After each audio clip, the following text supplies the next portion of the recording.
नमस्कार दोस्तों, स्वागत है आपका फिल्मी ज्ञान एआई में, जहां मिलते हैं आपको हर नई फिल्म के ऑनेस्ट रिव्यूज बिना किसी फालतू बात के। अगर आपको मूवी रिव्यूज पसंद हैं, तो वीडियो को लाइक करें और हमारे चैनल फिल्मी ज्ञान एआई को सब्सक्राइब करना मत भूलिए। तो चलिए शुरू करते हैं आज का रिव्यू। नमस्ते। आज के इस विजुअल एक्सप्लेनर में हम इंडियन फिल्म इंडस्ट्री के कुछ बहुत ही दिलचस्प और गर्मा-गर्म अपडेट्स डिकोड करने वाले हैं। आज का हमारा फोकस होगा सिनेमा और रियलिटी के इस अनोखे टकराव पर। तो चलिए बिना कोई टाइम वेस्ट किए सीधा मुद्दे पर आते हैं।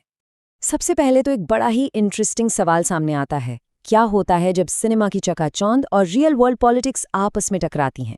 ये अब कोई ख्याली पुलाव नहीं रहा, क्योंकि हाल ही में तमिलनाडु में थलापति विजय की शानदार राजनीतिक जीत ने इस सवाल को बिल्कुल सच कर दिखाया है।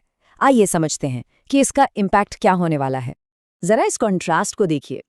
रिपोर्ट्स बताती हैं कि पहले विजय की फिल्म जन्ना नायक को रोकने के लिए पिछली सरकार की तरफ से कथित तौर पर कई मुश्किलें खड़ी की गई थीं। और अब हकीकत बिल्कुल पलट चुकी है। थलापति विजय ने एक मैसिव जीत हासिल की है और अपनी खुद की सरकार बना ली है। चुनाव के नतीजों को अगर हम बिल्कुल न्यूट्रल होकर देखें तो भी यह साफ है कि सत्ता और सिनेमा का ये पूरा डायनामिक कितनी तेजी से बदल सकता है। लेकिन हर कोई इस पॉलिटिकल शिफ्ट से खुश नहीं है। मशहूर एक्टर प्रकाश राज का ये बयान देखिए।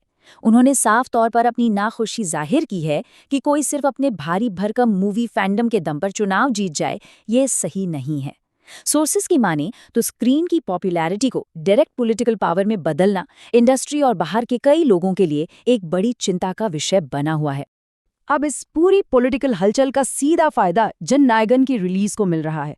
चुनाव जीतने के बाद फिल्म को लेकर जो हाइप बनी है वो अनबिलीवेबल है। और सोने पे सुहागा ये हुआ कि यश की टॉक्सिक डिले हो गई है। तो बस जननायकन के लिए बिना किसी कट के रिलीज का एक परफेक्ट और स्ट्रैटेजिक मौका अपने आप बन गया है। चलिए अब आगे बढ़ते हैं हमारे अगले सेक्शन की तरफ, अफवाहें और मूवी लीक्स। इंडस्ट्री के ड्रामे की बात ही कुछ और है। तो सबसे पहले बात फिल्म टॉक्सिक की। मार्केट में ये रूमर आग की तरह फैल रहा था कि कियारा आडवाणी ने मेकर से कुछ बोल्ड सीन्स हटाने की रिक्वेस्ट की है। लेकिन कियारा का ये कोट पढ़िए। उन्होंने इसे एब्सोल्यूट नॉनसेंस यानी पूरी तरह से बकवास बताया है। इससे साफ हो गया है कि सीन हटाने जैसी कोई भी डिमांड नहीं की गई थी और फैंस अब चैन की सांस ले सकते हैं।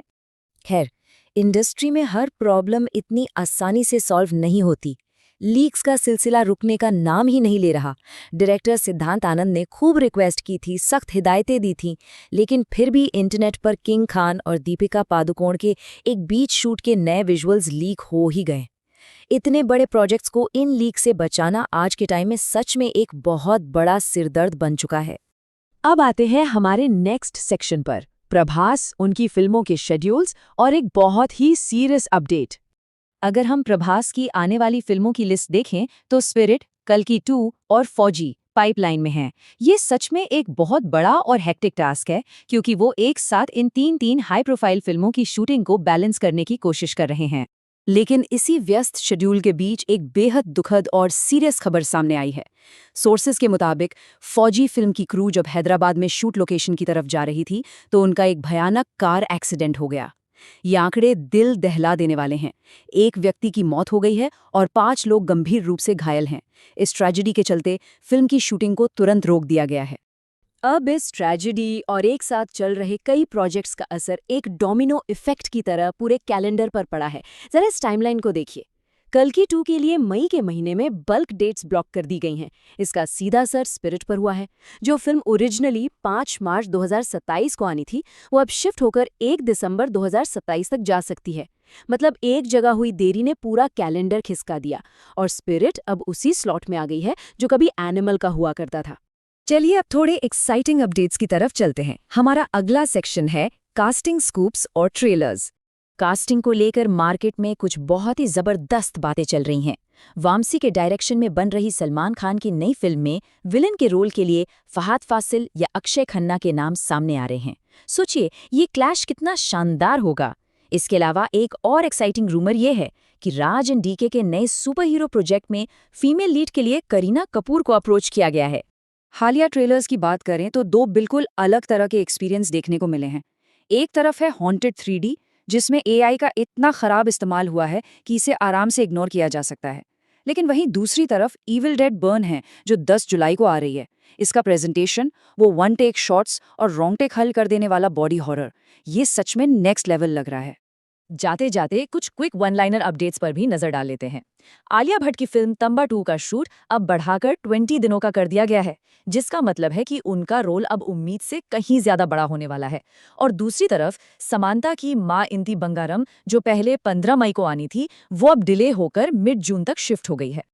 तो इस पूरे एक्सप्लेनर के बाद एक सवाल तो मन में आता ही है, इन सभी अपकमिंग ब्लॉकबस्टर शिफ्ट्स और कास्टिंग रूमर्स में से कौन सा अपडेट सबसे ज्यादा इंटरेस्टिंग लगा? इंडियन सिनेमा का ये बदलता हुआ लैंडस्केप, जहां पॉलिटिक्स से लेकर कास्टिंग तक सब कुछ इतनी तेजी से घटित हो रहा है, सच में बहुत फैसिनेटिंग है। आज के इस विजुअल एक्सप्लेनर में बस इतना ही। उम्मीद है ये डीप डाइव इन्फॉर्मेटिव रहा होगा।